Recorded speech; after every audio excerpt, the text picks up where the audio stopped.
চাচা একটু দাঁড়ান তো বাবা, একটু দাঁড়ান, একটু দাঁড়ান। নারায়ে তাকবীর। বাবাজির মোহর কত ছিল? 2000 কত আগে বাবা? হ্যাঁ হ্যাঁ, কত আনুমানিক?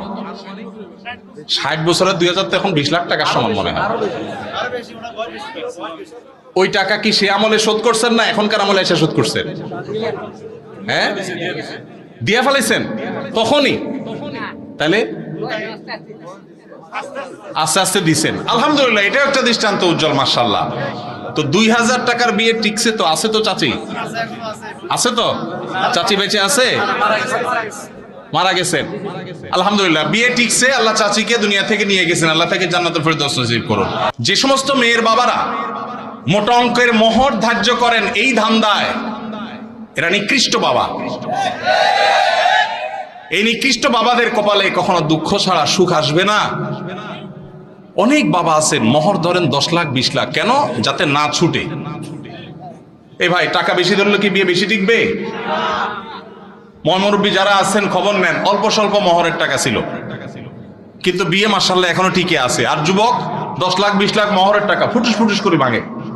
ঠিক না ভাই? ঠিক। বাবাজির মোহরের টাকা কত ধরা হয়েছিল? বাবাজি, আপনার মোহর কত ধার্য ছিল? 2 লাখ। কত আগে বিয়ে করছেন আপনি? হ্যাঁ, 89 সনে। আপনি কি বড় লোকের ছেলে নাকি? সাধারণ মানুষ? আচ্ছা, সত্য সত্য বলেন, 2 লাখ কি দিছিলেন? চাচিরে দিছিলেন আপনি? সবার সবার সবার দিছিলেন? সম্পদ দিছেন? 2 লাখ হবে সেটা? আলহামদুলিল্লাহ, তাহলে তো দিছেনই। আপনারা এতক্ষণ ঠিক ঠিক বলে তো লাভ হলো না। মুরব্বী তো ঠিকই দিচ্ছেন, মাশাআল্লাহ।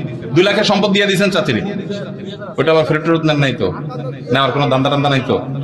আলহামদুলিল্লাহ। হ্যাঁ, কার 2000? চাচা একটু দাঁড়ান তো বাবা, একটু দাঁড়ান, একটু দাঁড়ান। নারায়ে তাকবীর। বাবাজির মোহর কত ছিল? 2000 কত আগে বাবা? হ্যাঁ হ্যাঁ, কত আনুমানিক? 60 বছরের 2000 তো এখন 20 লাখ টাকার সমান মনে হয়। ওই টাকা কি সে আমলে শোধ করছেন না এখনকার আমলে এসে শোধ করছেন? হ্যাঁ, দিয়া ফেলাইছেন তখনই, তাহলে আস্তে আস্তে দিছেন। আলহামদুলিল্লাহ, এটা একটা দৃষ্টান্ত উজ্জ্বল, মাশাআল্লাহ। তো 2000 টাকার বিয়ে টিকছে তো? আছে তো চাচি? আছে তো? চাচি বেঁচে আছে? মারা গেছেন। আলহামদুলিল্লাহ, বিয়ে টিকছে, আল্লাহ চাচিকে দুনিয়া থেকে নিয়ে গেছেন, আল্লাহ তাকে জান্নাতুল ফেরদৌস নসিব করুন।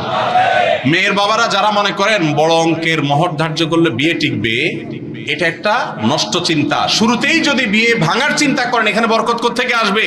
ইন্না আযামান নিকাহি বারাকাতান আইসারুহা মাউনাতান। যে বিয়েতে সবচেয়ে মোহর কম থাকে সেটা বেশি বরকতময় হয়। এই জন্য 10 লাখ 20 লাখের ভিতরে বরকত নাই। হ্যাঁ, কারণ আল্লাহ তাআলা সামর্থ্য দিয়েছে অনেক, সে 10 লাখ কেন 10 কোটি দিল ভিন্ন কথা।